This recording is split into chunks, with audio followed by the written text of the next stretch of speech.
So the point of these videos, again, is to put a voice out there that's saying, you know what, what's on the news is not the real story. That's a story that makes money. That's a story that gets the most clicks. But what's really happening is people wanting to be seen, wanting to be heard, wanting to feel like they matter, wanting to feel like their vote matters. They want to believe if they work hard, they can make a better life for themselves. But in some cases, you can work really, really hard and nothing changes. So people check out. I get it. We have got to figure out how to get back to the campfire where we survived, one tribe, one planet, one beautiful family of love. That's ultimately what I think we all want. And we're not going to get there by erasing history. We're not going to get there by making someone else the other.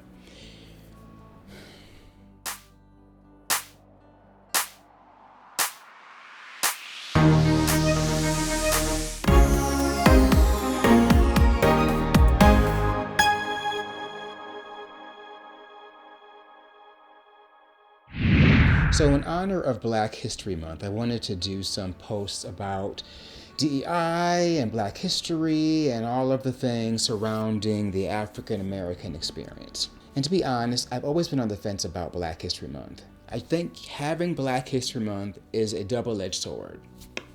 On one hand, if you don't have Black History Month, people that are not Black might not care about Black history and might not be aware of all the contributions that Black people have made in the history of America.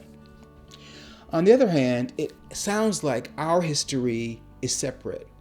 There's history and then there's Black history, when in fact, they're the same. My history, African American history, is American history. America would not be America without Black people, without African American history. So the idea that we have to separate it already puts us in a place where we're the other. And I'm tired of being the other. Tired of it. And I'm tired of having to prove that I'm actually not the other.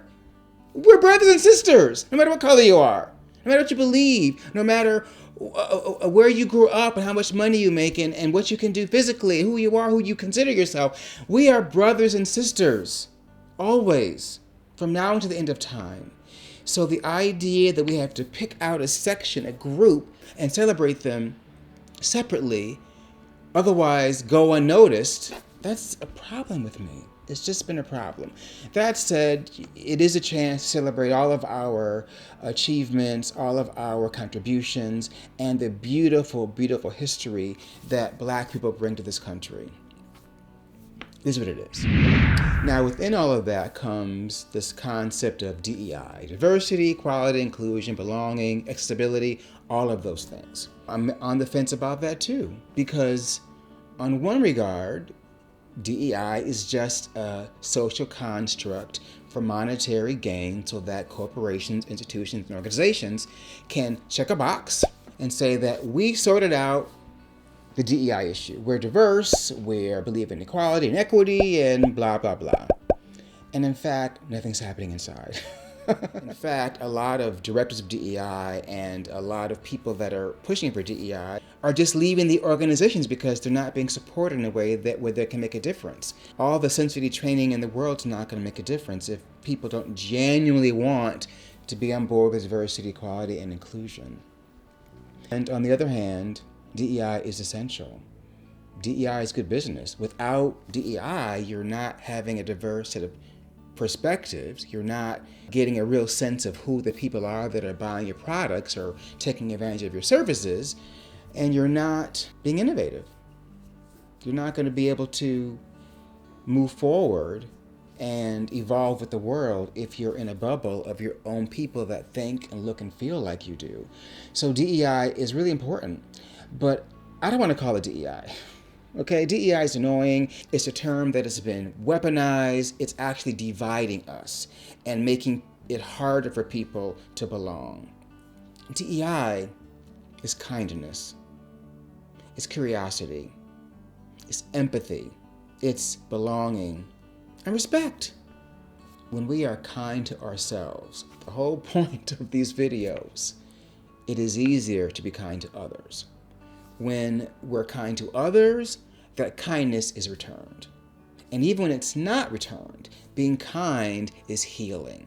Being kind to yourself is most certainly healing, but being kind to others is actually healing. Respect.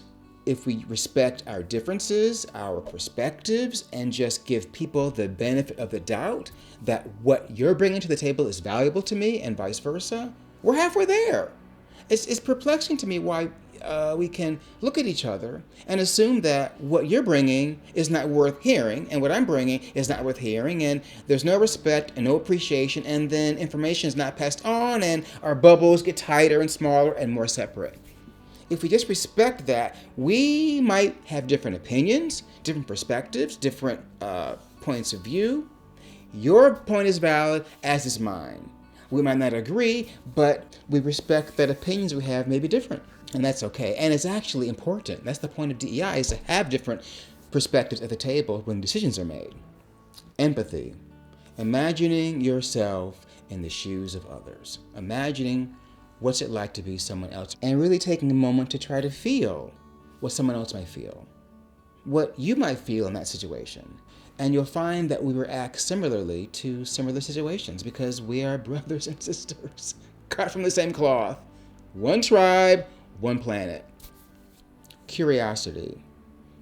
If you're genuinely curious about what it's like to be others, if you're genuinely curious about the world and people around you, that is DEI. What's it like to live in Denmark? What's it like to live in Greenland? What's it like for a Muslim person to live in America? What's it like for women? What's it like for people who don't have the same resources that you have? What's it like?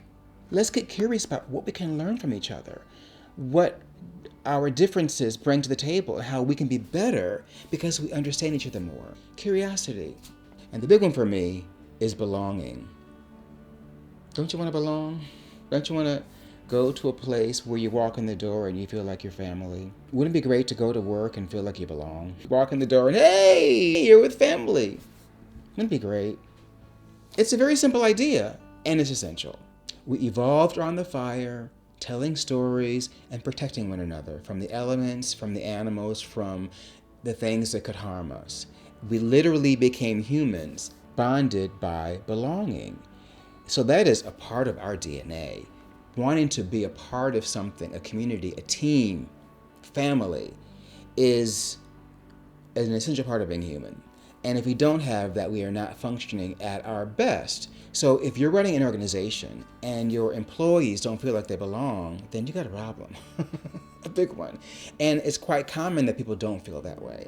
And since we know that people want to belong, it's incumbent upon us as individuals to help the people around us feel like they belong. It's that simple. Ideally, we'd stop talking about DEI and we'd start being kind. So I'm actually asking each and every one of us to make a declaration, a commitment. Just like you check your email, you have to eat, you have to check your Instagram, whatever the case may be, the things you do every day, add this to the list. Creating a sense of kindness, being empathetic, being curious, being respectful, and creating a sense of belonging all day, every day. That's DEI. A genuine desire for that individually, for yourself, and a desire to provide that for others. Every day, all day, whether you're at the office, you're at the grocery store, you're at the community center, or you're with your friends. If we did that, the need for DEI would dissipate because we'd be embodying it every day. If you want that, we can have that together if we just do it. Now, unfortunately, for whatever reason, I suppose what's happening is most people are not doing that. Most people are not really going out of the way to be kind, to be respectful, to be curious, to be empathetic, to create a sense of belonging. They're trying to survive. I get it. We got to survive. And survival of the self comes first. And if we don't start opening that lens and believe that I want to survive, but I want you to survive too. I want to thrive, and I want to see you thriving. If we change that mindset a little bit, we get closer and closer to a place where real equity, real belonging, real DEI can happen. But it takes effort because for a lot of us, our habits may not be rolling out that way as they are. So we make new habits. So getting back to Black History Month, my history is your history. whether you're American or not, because it's Earth history, it's human history. We are one tribe. We have our different cultures, our different shenanigans, we have our stuff. In a sense, we are people. So my history is American history. It just is. My experience in life has been as a Black man growing up in America. And other people have different experiences based on their race, ethnicity, where they're from, how much money they make, all of those things. We share the same history. It's the same. So the idea that there are people that would want to erase that history and not teach that history is shocking. Because that means you're looking at someone who'd be erased.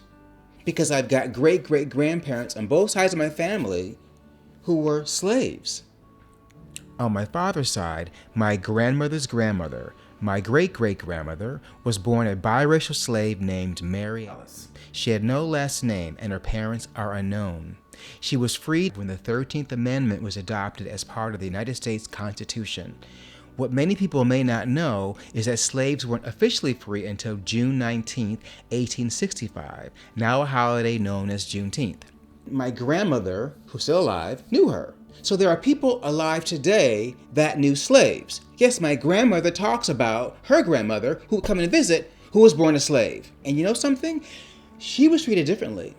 Because back then, they were even separating us like this. If you were born free, you were this kind of Black person. If you were born a slave, you were that kind of Black person. And Black people fell for it and split each other up. I'm not making this up. Google it, read about it. It's fascinating. Her daughter was Nellie Pearl Mary Alice Ophelia Hightower Patton. Her husband was Ollie Patton. Ollie was illiterate and completely subservient to the dominant matriarch that my dad refers to as Mama Nellie. You did not mess with her. One of their 8 children was Ruth Patton, my grandmother, still alive, who I lovingly call Mama Dear. She married a handsome bus driver, John Lynch, my grandfather, Grandfather John. They had 2 sons, John Lynch Jr. and my dad, Aubrey Lynch Sr., the first family member in our lineage with a college education, a PhD, in fact, in philosophy. Don't get into a debate with my dad. You will lose every time. Mary Alice, thank you for your resilience. On my mother's side, my family tells elaborate stories of my grandmother's grandmother, my great-great-grandmother, Rebecca. She was the slave handmaid of a famous Confederate Civil War hero, Captain Peter Francis Alba, my great-great-grandfather. They had 2 biracial children, Anna and my great-grandfather, Peter Jr. Captain Alba hired a Black couple to raise them on a local farm. Upon his death, Captain Alba left land to his 2 illegitimate children because Captain Alba never honored them as his rightful heirs by giving them his last name. Their pride would not let them accept this land. As the story goes, that land ultimately became downtown Mobile, Alabama. And when you go down to where he's buried and you see his tombstone and all of his descendants are listed, we're not there. Go figure. I met Anna, the daughter of a slave. I was a child and she was way old. She was barely aware of me, but I met her. I met the child of a slave. So again, this is not like 100 years ago. It's yesterday. Peter Jr. had 8 children, one of which was my grandmother, Pauline Days. Her mother died tragically at the age of 28, and she had to raise her brothers and sisters. Pauline married Warrenton Parker, and they had 8 children, one of which was my mother, Pauletta. Like many African Americans fleeing the horrors of the Ku Klux Klan and the racist South, both the Lynches from Memphis, Tennessee, and the Parkers from Mobile, Alabama, moved north to Michigan in the Great Migration. Aubrey and Pauletta met, were married, and had 3 children, my 2 brothers, Kyle and Eric, and me. These stories are phenomenal. Incredible stories of resilience and survival and ingenuity and figuring out a system that they were not a part of, that they helped build, that we helped build. I am very proud that my ancestry is the very fabric of America, and it's heartbreaking to think that people don't want that story told. There are so many stories that cannot be forgotten because they're American history. There's an African proverb that says, "Until the lion tells the story, the hunter will always be the hero." In other words, the lion's story will never be told if it's told by the hunter. And for centuries, our story, my story, has been told by people in power, which don't think my story is that interesting. Yet I'm here doing amazing things. Someone should be interested. So how do we get through this mess? You have to first of all be aware that the mess is happening. And not the outside stuff, the XYZ against the ABC, and you're XYZ, and you do this, and you're ABC, and you're XYZ, and the ABCs and XYZ, that is not going to work. That is not going to. We have proven century after century after century, eon after eon, that this other thing doesn't work. It got us out of the caves, I suppose, the Paleolithic era. But what got us here is not going to work going forward. We have got to figure out how to get back to the campfire where we survived, one tribe, one planet, one beautiful family of love. That's ultimately what I think we all want. And we're not going to get there by erasing history. We're not going to get there by making someone else the other. So the point of these videos, again, is to put a voice out there that's saying, you know what? What's on the news is not the real story. That's a story that makes money. That's a story that gets the most clicks. But what's really happening is people wanting to be seen, wanting to be heard, wanting to feel like they matter, wanting to feel like their vote matters. They want to believe if they work hard, they can make a better life for themselves. But in some cases, you can work really, really hard and nothing changes. So people check out. I get it. I get it. I get it. So here I go again. Call me Pollyann, but the way through this is love. It really is that simple. We have to start loving ourselves, loving each other, and appreciating each other for what we bring to the world. Do me a favor and like, subscribe, share, forward to friends, comment. I want to believe that our voices can penetrate the darkness. I want to believe that the news is only putting on the television or the internet what's going to scare us because it makes money, power, likes. We're addicted to the drama. And if we can collect a critical mass of love, belonging, of family and community, and empathy and compassion, and help, support when necessary, we can tip the scale into the world that we all want to live in. So I'm here for that. If you are too, like, subscribe, share, comment, and let's do this.